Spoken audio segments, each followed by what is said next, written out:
What up everyone, ZonoBRAH here coming at you with another video, and today we're gonna take one of your comments and make a video out of it. So how's it going guys? I hope you guys are having a good day. Today we're gonna answer a comment from Vic in my last video about tips and tricks on jungles. Go check it out if you haven't already. The comment is about making a video about wave management and when to recall. My video about wave management will come soon because I really want to do it in a special way.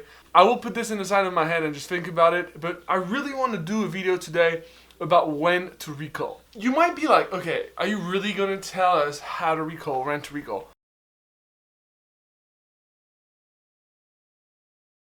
It might not sound like the best lesson someone can tell you, but my daily videos are about looking at very broad and very narrowed subject. Trust me when I say that there's a lot of difference on how challenger player use recall and how bronze player or low elo or not even unranked, how they use it as well. I've noticed so much difference between how I use the recall, for example, and also how often I use the recall. So the big difference is this. In the very low elo, so if you guys are watching this and you're like from level 30 to, let's say, gold 1, your recall are usually looking like this. You will recall only if you almost died and you have to recall to regen. You will recall when you have a big item and you have a lot of gold, like a lot of gold, and you have nothing to do, so you're gonna back. I see this a lot of times, is that you guys don't recall enough. A high elo player will tell you that you should recall a lot, because recalling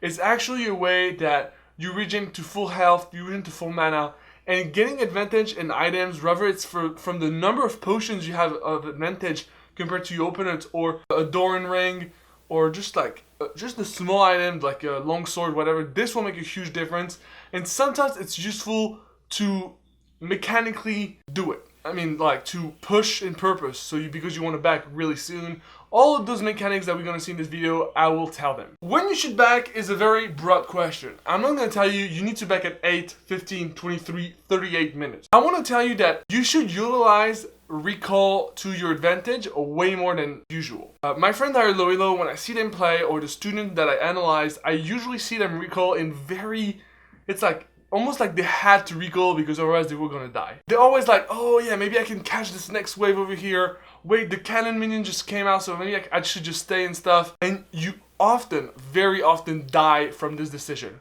Because the jungler is like, wait, this guy is like 100 HP, he's staying on the lane, what the hell?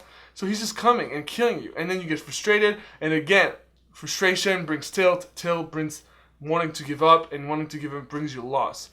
Everything is connected, guys. Everything is connected, and once you know every element of League of Legends, whether it's the smallest detail or the biggest topic, it all counts. I think there's few things why you should recall. The number one thing when you should recall is that when you don't have anything else to do. When you don't have anything else to do, recall. Do not do what other people do, is just to wait for the waves to come. Like, if you don't have any camps in the jungle to farm, if you can't have any roaming opportunities, if you don't have vision in the river, if your lane is already pushed and the mid laner is just at your turret and just last hitting, and you have 80% health, do not wait. Take the opportunity to recall, regen the 20% health you were missing, and just walk into the lane. The 20% health, even the 10% health you regain in the base, is just something you're gonna balance with 2-3 minions you're gonna miss in lane, and the fact that you're full health is actually going to make a huge difference in the lane pressure against your opponent. So if you backed and you're full HP and you have let's say AP tome, the AP items that give you 20 AP, or an additional Doran ring, you will have an actual advantage to him. Even boots, what the hell, even a pink or one additional potion. All that will make difference in your laning phase. Other than that, recalling will help you buy items, right? You need to buy items, you need to recall to buy items. So those are really different for roles.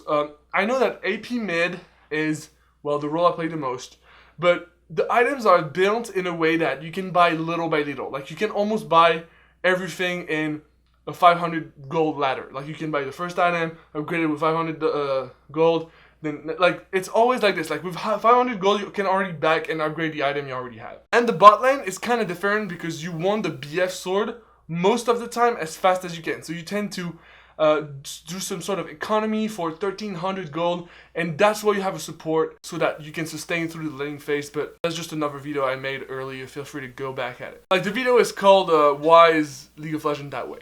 It's gonna be very different, but a lot of people don't take the time to back because they feel like it's gonna take too much time and they're gonna lose a lot of experience and they're gonna lose a lot of lane pressure. But if you know how to analyze your games and you know how to make balance on what you're giving out and what you're taking away, it's actually sometimes way worth it than just staying and not missing the 2 or 3 farm. Try to be wiser when it comes to recalling, and don't be scared to recall. If you're a top laner, for example, you have TP, so you have this like safe spell that will allow you to not miss any experience, and that's why it's so good in the meta, because not only permits you to get an advantage and experience in front of your opponent that has a knight, for example, but it also allows you to get some fights in the bot lane and not lose time. I just feel that a lot of people, if you're watching this, I mean, I'm pretty sure like 90% of you guys are in a low elo environment. Try to back more than you do usually, because everybody does mistakes, everybody does different mistakes usually, and it's very hard to be very broad about it. But when you think that you don't have to recall, but it's actually risky, just recall. Try to limit the risk and when to recall. Like, if recall can get you away from a risk, then don't take the risk and recall to the base. That's actually really important. Like, you need to get the base, regen your HP, buy some items, and restart the lane. Those are times that you need to utilize. Try to check how many times those pro play back, because it really depends on the game as well. Like, sometimes the jungle is just gonna camp the shit out of you. Sometimes you're gonna play against a very good LeBlanc, for example, or a very good like Renekton, so he's gonna force you to recall. But one thing that is important is that people don't know when to recall when someone is putting a lot of pressure on you, and he doesn't want to let you back because he's pushing, etc., etc., because he is usually in the plan of diving you. And that's something that's really important, is that a lot of pro gamers know how to deal with this. Is that when you play against a Renekton, let's say, and you're like 200 health, and you know he's going to dive you, but you have all this massive amount of farm coming in your lane, and you have this dilemma, like, should I stay, should I leave? If I leave, I'm just going to lose my lane forever. Okay, the thing is that dying is the most important thing that you have to avoid. Avoid dying, period.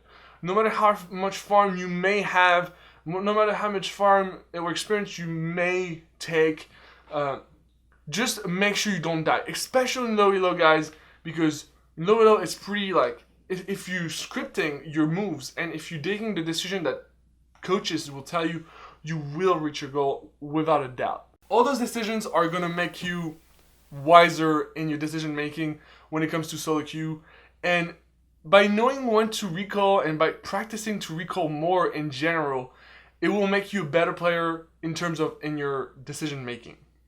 So if you need help with recalling, feel free to send me your replays in the description down below.